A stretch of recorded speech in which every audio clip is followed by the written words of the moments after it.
वो मैडम,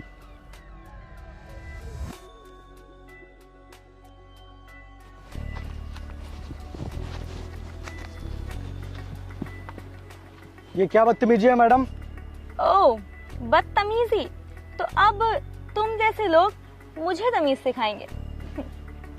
और वैसे भी बदतमीजी मैंने नहीं, तूने करी है अपनी एक खटारा गाड़ी यहाँ खड़ी करके। तो मैडम हम आ ही रहे थे, लेकिन तब तक आपने मेरी गाड़ी गिरा दी। ये कोई तरीका होता है? अच्छा, तो क्या तरीका होता है तू ही मुझे बता दे। अरे, तरीका ये है कि अब आप हमारी गाड़ी उठाइए, तभी आपको अपनी चाबी मिलेगी। What? My foot? मैं क्या, मेरी जूती भी तेरी गाड़ी नहीं उठाएगी? जूती नहीं मैडम, आप ही उठाएंगी। अगर आपने मेरी गाड़ी नहीं उठाई तो हम आपकी चाबी इतनी दूर फेंक देंगे कि आप फिर इसे पाओगी नहीं। लगता है आप ऐसे नहीं मानेंगी। अरे नहीं नहीं नहीं, रुको रुको। यार,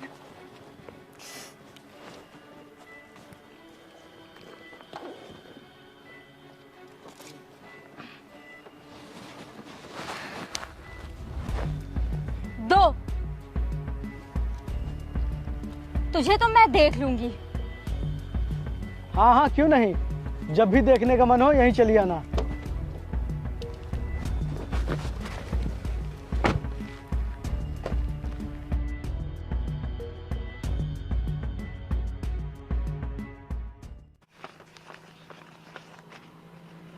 ये ले अपने काम के 1500 रुपए। मालिक, वो हमको 2000 रुपए और दे दीजिए। 2000 दे दूं? क्या करेगा 2000 का? मालिक, वो मुझे भैया, मुझे 5000 रुपए चाहिए।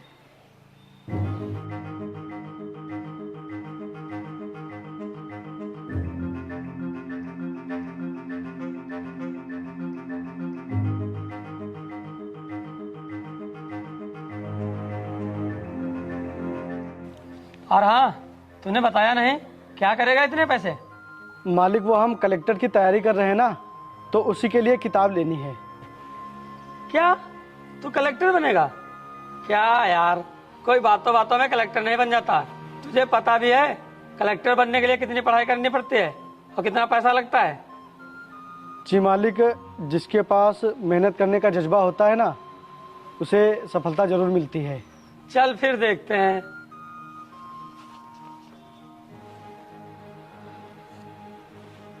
अच्छा मालिक, चलता हूँ।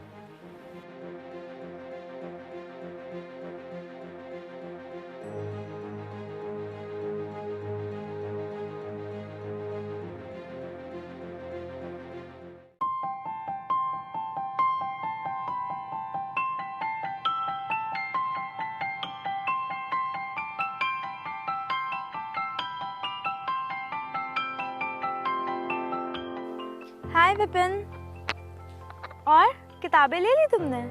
मेम साहब, आप? ओ मेम साहब, हमको माफ कर दीजिए उस दिन के लिए। हमको पता नहीं था कि आप मालिक की बहन हो। अरे वो बात, वो तो मैं कब का भूल गई थी। छोड़ो उस बात को, और बताओ पढ़ाई कैसी चल रही है? जी मैम साहब, वो काम के समय में जितना भी समय मिलता है उसी में कर लेते हैं पढ़ाई। तुम एक काम क्यों नहीं करते? आधे टाइम पढ़ाई किया करो, आधे टाइम काम किया करो, इससे तुम्हारी पढ़ाई और अच्छे से हो पाएगी।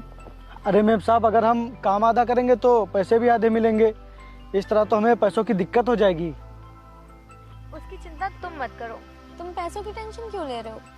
भैया से बात मैं कर लूंगी, पैसे तुम्हें पूरे मिलेंगे। लेकिन हाँ, लेकिन क्या मैम साहब? वो मैं भी पढ़ाई कर रही हूँ ना, तो तुम्हें मुझे भी पढ़ाना पड़ेगा। बिल्कुल मैम साहब, क्यों नहीं। तो फिर शुरू करें आज से ही? हाँ मैम साहब। तो फिर बताओ मुझे।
मेम साहब आप यहाँ इतने टाइम?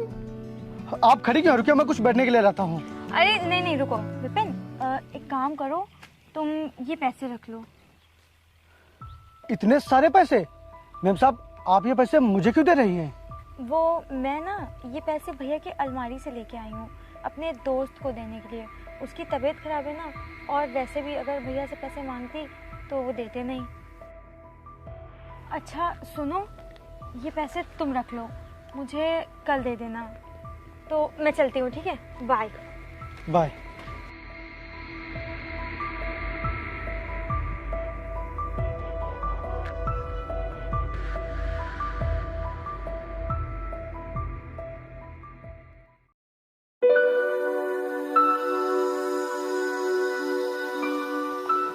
आइए इंस्पेक्टर साहब, आइए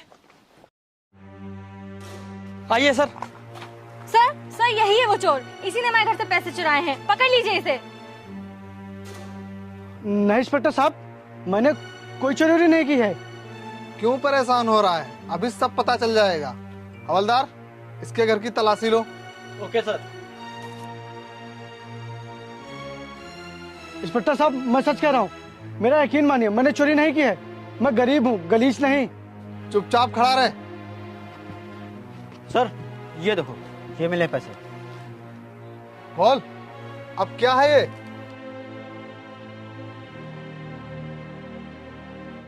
देखा भैया, मैंने कहा था ना, इन गरीबों को काम पर नहीं रखना चाहिए। दिखा दी ना अपनी औकात। लेकिन मैम साहब ये पैसे तो आप ही ने मुझे दिए थे। आप ही तो कह रहे थे कि मैं ये पैसे भैया की अलमारी से लाई हूँ अपने दोस्त को देने के लिए। चुप!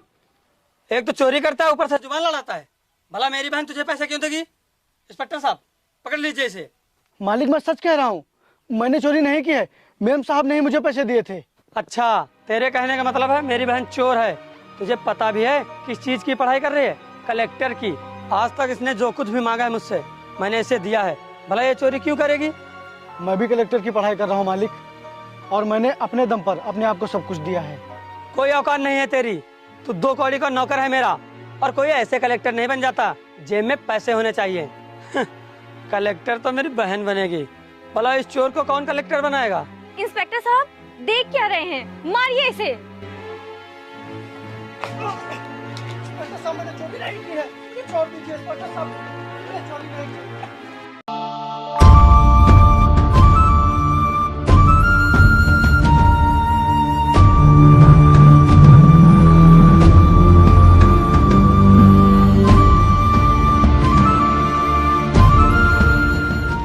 रुक जा,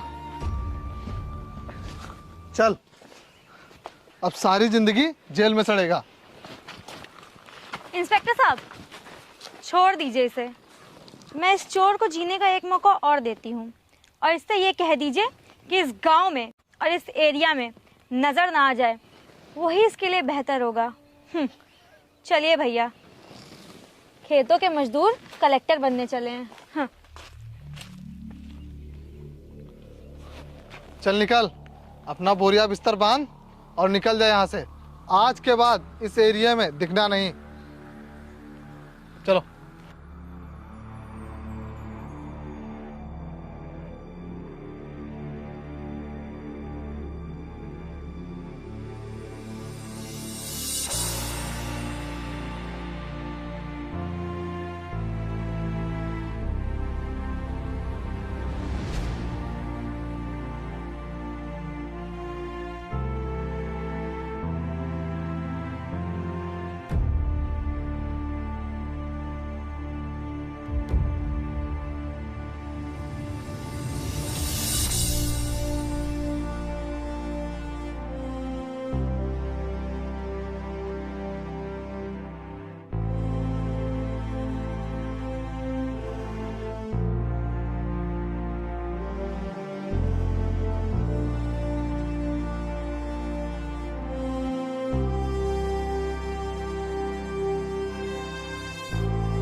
अरे बहन तू परेशान क्यों हो रही है?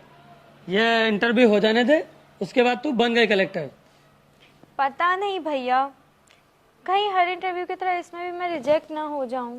इसमें तेरा सिलेक्शन जरूर होगा, क्योंकि तेरे भाई ने तेरे सिलेक्शन के लिए 10 लाख रुपए दिए हैं। मिस आकृति। जाओ जाओ, तुम्हारा नाम आ गया। मैं come in sir? Come in. Hello sir, my name is आकृति।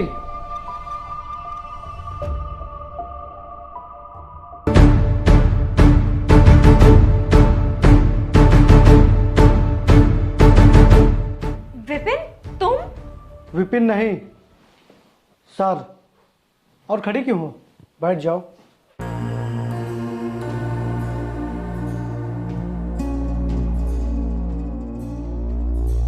हाँ तो आकृति जी, शुरू करते हैं इंटरव्यू। बताइए आपकी हॉबीज क्या क्या हैं? सर, मेरी हॉबीज पढ़ना और आप रहने दीजिए, मैं बताता हूँ आपकी हॉबीज क्या क्या हैं।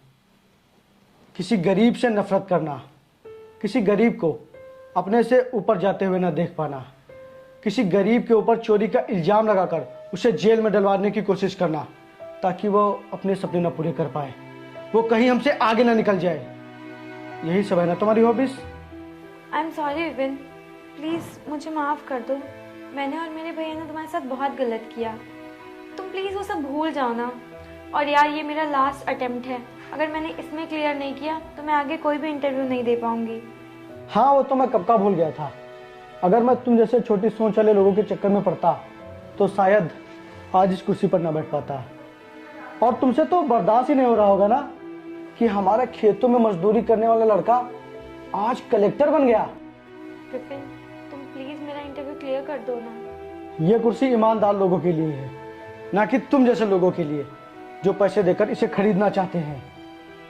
और तुम्हारे भाई ने मुझे खरीदने की बहुत बड़ी गलती की है। अब तुम्हारा भाई अपनी पूरी जिंदगी सलाखों के पीछे बिताएगा और साथ में तुम भी उसकी मदद करोगी। ऑफिसर! जी सर। इसको और इसके भाई को बंद कर दो जेल में। जी सर। नहीं विपिन, प्लीज मुझे माफ कर दो। चलिए मैडम। विपिन सॉरी, प्लीज मुझे माफ कर दो। चलिए मैडम। विपिन प्लीज माफ कर दो, प्लीज सॉरी। चलिए।